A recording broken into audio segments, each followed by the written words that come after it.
May mga nagsasabi dyan, bakit ko daw kinakampihan si Kong Kiko Barsaga. Hindi naman personal sa kanya yung defense ko. My defense is his constitutional rights, his freedom of speech, which we all have, which we all Filipinos have freedom of speech. Ang sinasabi ko lang, mas lalo na dapat na may freedom of speech ang mga members of Congress. Kasi mambabata sila eh.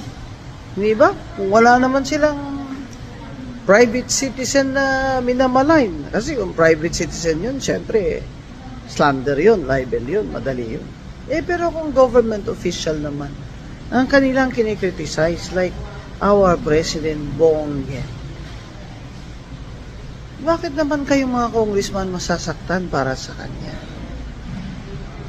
Bakit bang feeling nyo na you have to protect the institution of the House of Representatives that you represent?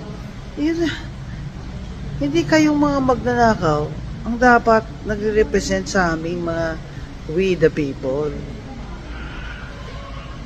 At saka, kung hayaan lang namin kayo, na hindi namin kayo pabatikusin dyan sa freedom of speech, abay, gagawa na kayo ng kung ano-anong batas to limit our freedom of speech.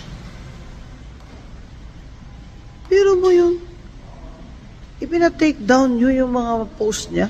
O ngayon, ina-post na namin. Pati kami, take down namin yung post ni Kiko Barsaga na pinost na namin.